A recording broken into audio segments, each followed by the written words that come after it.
For months, President Trump's boldest economic weapon has been his sweeping tariffs, a blanket tax on imports he calls America's shield.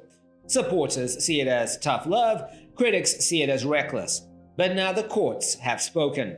A federal appeals court has declared most of those tariffs illegal, striking at the heart of Trump's trade war. This isn't just about money, it's about presidential power itself. Let's talk about how this ruling landed and how Trump fired back, and what it means for America's future. The ruling came like thunder. By a 7-4 vote, federal judges said Trump had abused emergency powers, using a Cold War law to justify tariffs Congress never approved. Billions collected under these duties were suddenly in doubt, and the authority of the Oval Office was on trial. The court's decision was a direct check on Trump's reach, and it instantly set Washington ablaze.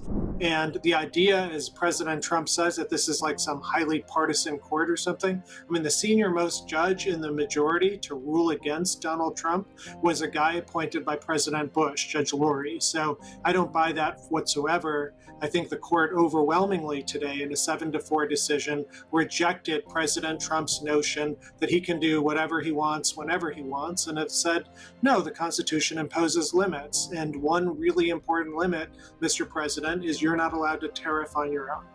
And do think that the tariffs are harmful. But I think what the court today said is, look, if the president thinks these tariffs are so important, and today I guess he said they're going to destroy the country if you don't have the tariffs, then make that case to Congress. That's what every president has done before him. Indeed, it's what Donald Trump did the first time around when he was president. When he was in his first administration, he went to Congress and tried to ask for tariff authority. And what they say, Jake? They said no.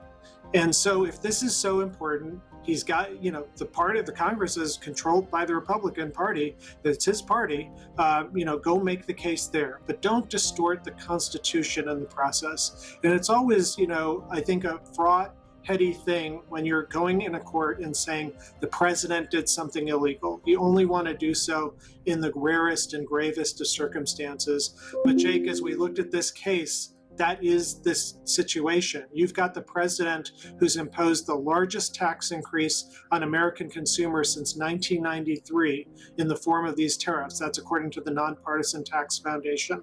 And he did it without Congress saying one word. That is not our constitutional structure. Trump didn't hesitate. Within hours, he responded, denouncing the judges, calling the decision a total disaster for the country, and warning it would destroy America. He singled out the lone judge who backed him, while painting the rest as traitors to prosperity. For his base, it was Trump at his most familiar, raging against institutions and turning legal defeats into political theater. Not just Trump, but former Trump and trade advisor Peter Navarro slammed the appeals court's decision, striking down tariffs, calling it weaponized partisan injustice. He argued the ruling wasn't about law, but politics, aimed at dismantling Trump's economic legacy. Navarro warned the judgment would weaken America's trade leverage and embolden rivals at a critical moment. You're absolutely right, Jackie. This was weaponized partisan injustice at its worst. Politicians in black robes. You had 6 out of the 7 judges, Democrats, but you also had 12 blue states intervening against Trump. Most curiously, the 5 importers, very small companies, trying to preserve the right to import cheap Chinese crap mostly. If you follow the money, that road leads at least partly to the Koch network, the infamous anti-Trump Koch network. So it was a bad decision, but the good news is the dissent was very, very strong. I think it provides a very clear roadmap to how the Supreme Court can certainly rule in our favor. It dealt with 3 major issues and some minor ones. I got a piece coming out in the Washington Times you can get the details on. But the questions are like, is there a national emergency? Of course, people are dying of fentanyl, and the trade deficit is like absolutely devastating to this country. The tariffs, this is like a semantic issue. Are tariffs qualifying as the regulation of imports? Of course they are. There's plenty of law on that. One of the red herrings they threw out for the majority was that somehow, because they argued the tariffs were permanent, hey, memo to the court, we never said they were permanent. You can't find Lutnick, Bessent, Greer, or myself, or the president saying that. If China and the drug cartels from Mexico and Canada stop killing Americans tomorrow, tariffs go away. Ditto if the trade deficit went to zero. So the bottom line, Jackie, a very good dissent, provides a roadmap for the Supreme Court. We feel very optimistic. If we lose the case, President Trump is right. It will be the end of the United States. Behind the spectacle lay a deeper issue: presidential limits. The judges ruled that the International Emergency Economic Powers Act was never meant for blanket tariffs. Have been focused on that, but there's also something about these tariffs, which is that from the jump, they've been pretty clearly illegal. I mean, think about it for a second.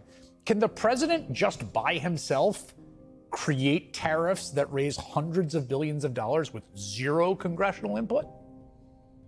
These tariffs are a violation of the law that they purport to use as the justification, and a violation of the spirit of the Constitution of a country which was quite literally founded on the belief the executive cannot unilaterally just impose a tax without representation, specifically tariffs. Now, the Trump administration has claimed that its tariff regime and the reciprocal tariffs that it has, and those on China and Mexico and Canada, that those are an emergency measure under a 1974 law, and that made it legal. Well, when this was challenged in a district court, the district court judge said, no way, this does not comport with the law. So the Department of Justice, acting as Trump's lawyers, appealed, and now just 20 minutes ago in a huge development, an appellate court has just upheld that ruling 7-4, the federal appellate circuit, saying it is illegal. All the tariffs you're citing are illegal. The emergency you claim is not a valid basis to break the law. Emergencies, they argued, don't give presidents a blank check to rewrite trade policy. They called their ruling ironclad, leaving little room for doubt. For Trump, that meant more than losing tariffs. It meant having his authority clipped in black and white. Listen to how analysts framed this legal blow.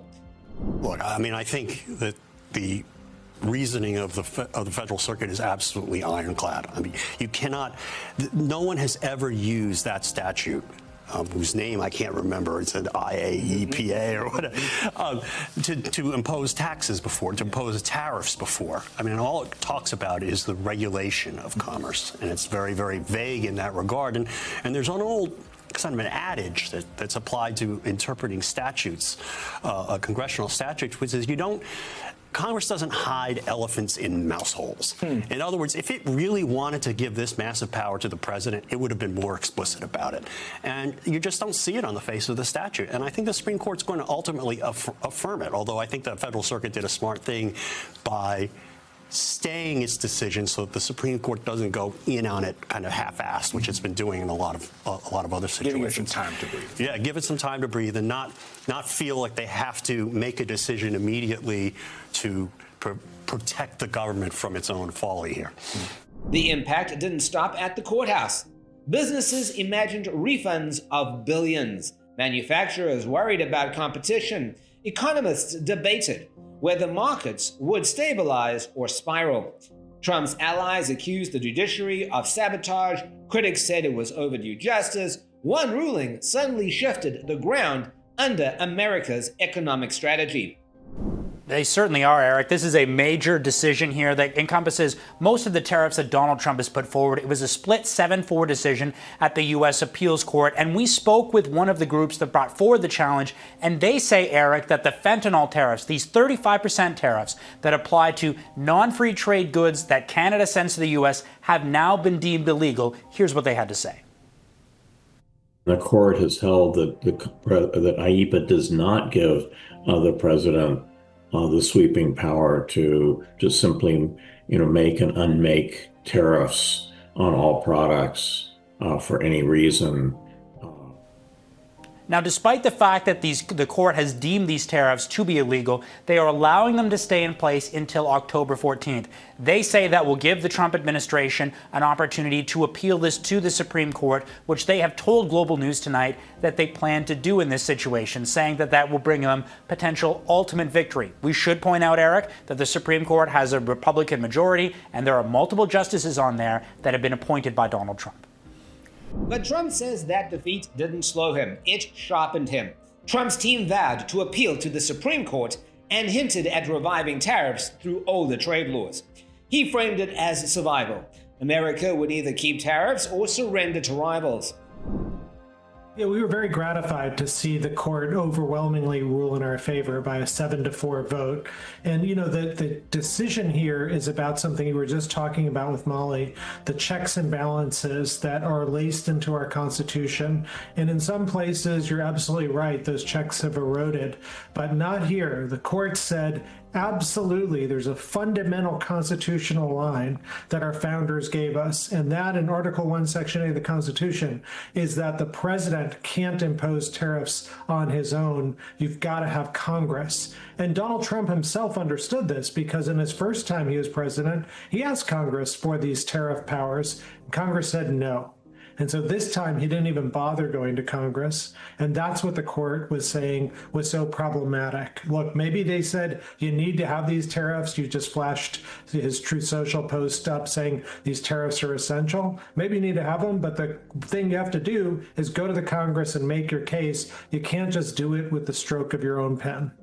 Well, like unlike Donald Trump, who's predicting and like claims he knows how the Supreme Court will rule, I don't. I'm a constitutional scholar. I can tell you that the constitutional case against Donald Trump's tariffs is overwhelming, as the judges yesterday found. But the court's going to consider this in due course. And, you know, my hope is actually that the Trump administration will do the right thing and follow what the court said yesterday, which is go to Congress and try and seek their approval instead of rushing to the Supreme Court and putting the Supreme Court in that difficult position. You know, there's an easy way to do this and there's a hard way to do this. And unfortunately, he's picked the hard and the less constitutional way of doing it. Meanwhile, Americans felt the sting. Groceries, appliances, and essentials had all become more expensive, and polls showed voters were losing patience. What once looked like Trump's strength now felt like a burden. Economists estimated households were paying nearly a quarter of tariff costs directly, and as frustration grew, it became clear. The courts had given one verdict, but the people were preparing to give another at the ballot box. 25% tariff that our customers are not willing to pay us for. Chris Pratt oversees 500 employees here. Where are we right now? In a paper tape plant. No longer in operation. No longer in operation. When the tariffs hit, Pratt says their customers balked. We don't want your nails at your prices anymore because we can buy our nails cheaper somewhere else. Where's somewhere else? Somewhere else is mostly imports. In other countries like? China, Malaysia, Oman, Korea. And jobs over there mean jobs lost here. You've had to lay off how many? We have eliminated 60 positions. 60 positions. Yes. We should be thriving. We were doing pretty good. And but now? It's like you flip the light switch off, and it's all because of tariffs. Let us show you a few more visuals of what voters are feeling about Trump's administration. At a Maine ribbon-cutting event, Senator Susan Collins faced loud heckling from protesters.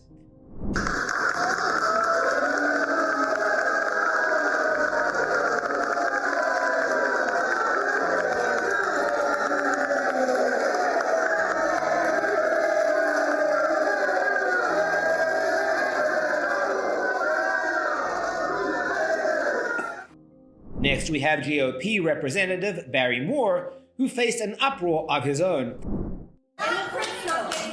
So the new job sets for a citizen and a non-citizen are different. False. Lies. The 5th and 14th Amendments allow for it. The Supreme Court has backed it many times. Shame.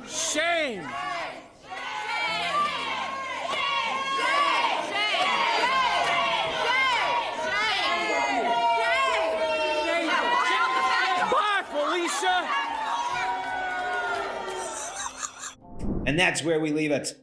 A court ruling that shook Trump's trade war, fiery backlash from his allies, and growing anger from voters feeling the sting at the checkout line. The judges gave one verdict, but the real decision may come from the people themselves. The question is simple. Will tariffs be remembered as Trump's strength or his undoing? Let us know in the comment section. Have Trump's tariffs helped ordinary Americans or just made life harder?